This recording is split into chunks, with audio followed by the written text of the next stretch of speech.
случайно одиноко. Он тоже был угрюм и одинок. И вот две нити, в срок или до срока, связались в неслучайный узелок. Шептались за спиной чужие люди и пальцем у виска крутили вслед. Пора бы перестать мечтать о чуде, ведь им уже давно не 20 лет. Любовь у них, да что вы говорите, уж лучше б не смешили белый свет. В такие годы, вы меня простите, любви как таковой простыл и след.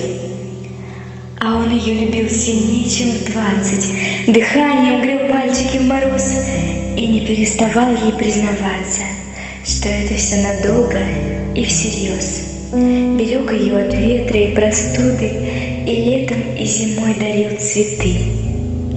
Им было наплевать на пересуды. Кто счастлив, тот далек от суеты.